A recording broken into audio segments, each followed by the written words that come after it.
চারিদিকে এত সব আতঙ্ক গুজবের মধ্যে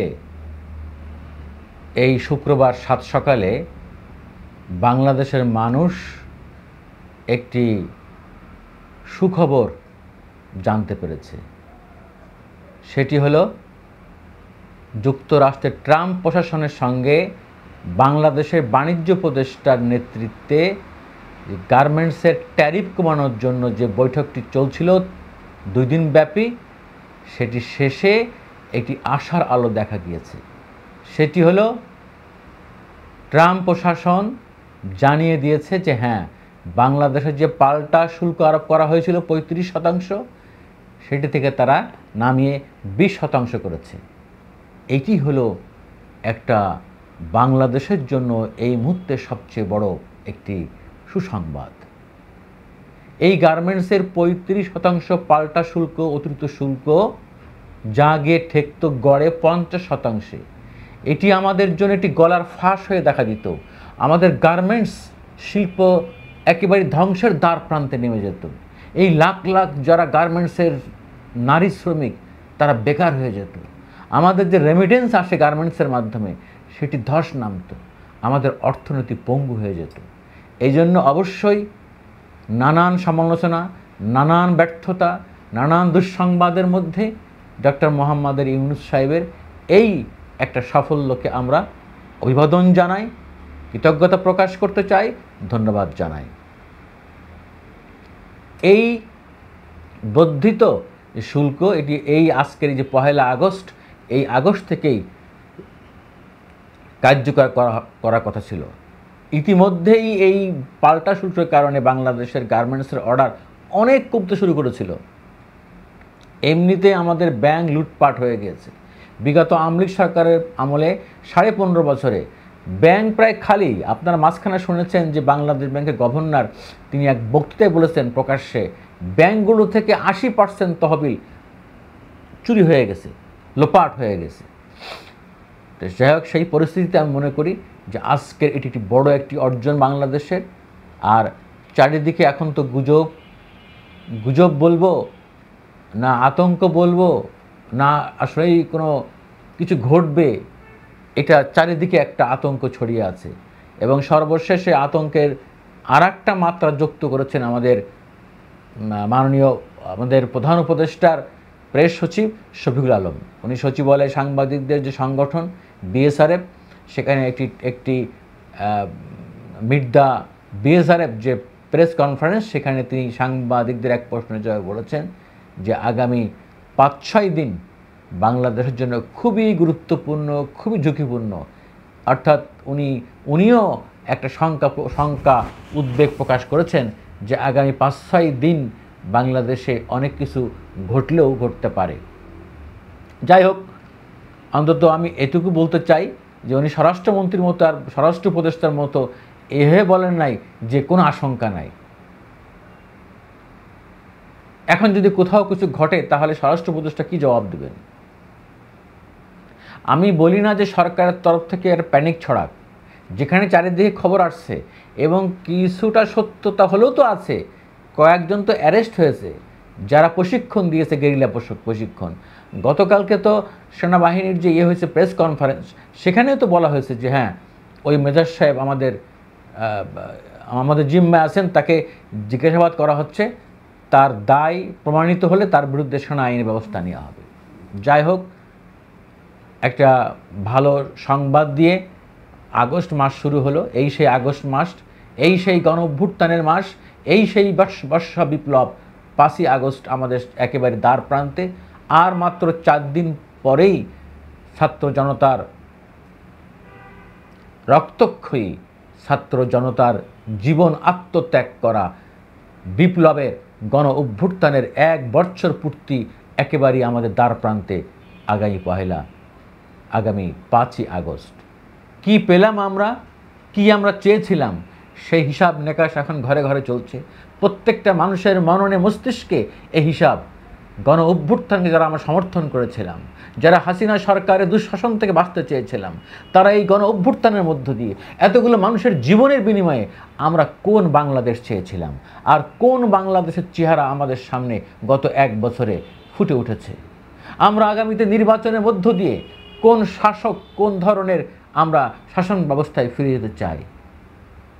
নানান উদ্বেগ আছে, উৎকণ্ঠা আছে, হতাশা আছে, আমাদের আবেগ আছে, আমাদের ভুল আছে, আমাদের ভিতরে প্রতিহিংসা আছে, লোভ লালসা আছে। এই সব ছাপিয়ে, এত দ্বন্দ্বরথ ছাপিয়ে ভালো কাজ করা তো খুব কঠিন। এই যে মাঝখানে একটি গুরুত্বপূর্ণ কথা বলেছেন ডক্টর দেবপ্রিয়, এই কথাটি এই সময়ের জন্য খুবই যথার্থ যে আপনি যতটুকু চিবোতে পারবেন ততটুকু কামড় দিবেন। হজম তো অনেক পরের কথা, আর আমরা যা হজম করতেই পারি না, যা চিবইতেই পারি না, তার চেয়ে বহুগুণ কামড় দিয়ে ফেলি আমরা। ওই দেখেন না, বিয়ে বাড়িতে খেতে পারে না, খাবার নষ্ট করে, পরে পরে প্লেট ভর্তি খাবার রেখে সে চলে আসে। অসংখ্য অসংখ্য বুভুক্ত মানুষ রেখে আমরা এরকম খাবার নষ্ট করি। ঠিক তেমনি এই সরকারও কিন্তু সংস্কারের নামে অনেকগুলো অপ্রয়োজনীয় পদক্ষেপ তারা নিচ্ছে, যেগুলো আমাদের সময় শ্রমঘণ্টা নষ্ট করছে। এগুলো একটা সার্কাস। আমি বহুবার বলেছি, এত সংস্কার দরকার ছিল না। হাতে গোনা 4-5টা সংস্কার করলেই দেশ ঠিক হয়ে যেত, এবং সেটি আপনারা গত 12 মাসে অনেকটা ভালোভাবে করে ফেলতে পারতেন। আবারও বলি, আমার দর্শকরা, আমার অডিয়েন্স বিরক্ত হয়, তারপরেও বলি, এটা বলতেই হবে, যতক্ষণ না বাস্তবায়িত হবে বলতেই হবে। আমাদের মতে, বিশেষ করে আমার ব্যক্তিগত মতামত, সংস্কার 1 নম্বর সংস্কার হওয়া উচিত ছিল নির্বাচন ব্যবস্থা। আগামী 50 বছরে, 100 বছরে বাংলাদেশের নির্বাচন ব্যবস্থাকে ধ্বংস করতে আর পারবে না, এই গ্যারান্টি ক্লজ তৈরি করা। যেই দলই ক্ষমতা আসুক, তাকে একেবারেই তার ডিউ টাইমে ক্ষমতা ছেড়ে দিতেই হবে। ক্ষমতা না ছাড়লে ক্ষমতা অটোমেটিক চলে যাবে সাংবিধানিকভাবে, সেই ধরনের ব্যবস্থা করতে হতো। এবং ভোট কারচুপি, ভোট রেগিং, এই সমস্ত মানুষের কাছে থাকবে স্বপ্নের মতো। অর্থাৎ নির্বাচন ব্যবস্থা কতভাবে শক্তিশালী করা যায়, নির্বাচন কমিশন গঠন কিভাবে হবে, নির্বাচন কন্ডাক্ট কারা করবে, ওই ডিসি, এসপি, ওই ইউনো, এসিল্যান্ড, এডিসি যারা যারা আছে, ওই পুলিশের লোক, কেউ নির্বাচনের ভোট কারচুপি করা বা কারচুপি করতে দেওয়ার সাহস পাবে না। সেই ধরনের বিষয়টা নিয়ে জাতীয়ভাবে দল মত নির্বিশেষে সবাইকে নিয়ে এটি করতে হতো। পারেন নাই তো, আসল জায়গায় পারেন নাই। আমি তো আশঙ্কা করি যে আগামী নির্বাচন যেটা হবে, সেখানেও সংঘাত সহিংসতা হবে, সেখানেও কম মাত্রা হলেও ভোট কারচুপি হবে। তো ওই যে আগের সবই বলেন, পুরনো বতরে নতুন মত, শুধু লেভেলটা চেঞ্জ হয়েছে, সবই একই, সব চেহারা একই। যে যায় লঙ্কায়, সে হয়ে যায় রাবণ। তাহলে কি হলো? যেই ভোটের অধিকার শেখ হাসিনা কেড়ে নিয়েছিল, যেই ভোট মানুষ দিতে পারে নাই, 1টি 2টি 3টি প্রজন্ম ভোট দিতে পারে নাই, সেই ভোটের আমানত কোথায়? আমানতের ব্যবস্থা কোথায়? এই ভোটের নির্বাচন ব্যবস্থা সংস্কারের নামে যা হচ্ছে, তা কি সত্যি হচ্ছে? হচ্ছে না তো। তাহলে করতে পারেন নাই। উচিত ছিল প্রশাসনটাকে ঠিকঠাক করা, যে আমরা একেবারেই প্রশাসনের গোড়ায় হাত দিতে হবে হতো, যে নিয়োগ, বদলি, পদোন্নতি, এই 3টা জায়গায় এমন একটা সিস্টেম চালু করতে হতো যে কোনো সরকার এসে, কোনো এসএসবি, কোনো পদোন্নতি কমিটি, কোনো নিয়োগ কমিটি, কোনো পিএসসি এই জায়গাটায় কোনো দলীয়করণ হস্তক্ষেপ করতে পারবে না। তার সেই পদ্ধতি আবিষ্কার করতে হতো, কিভাবে আমরা নিয়োগ একেবারে স্বচ্ছ করবো, টাকা দিয়ে নিয়োগ পাওয়ার দিন শেষ করে দেওয়া হতো। পারছি আমরা?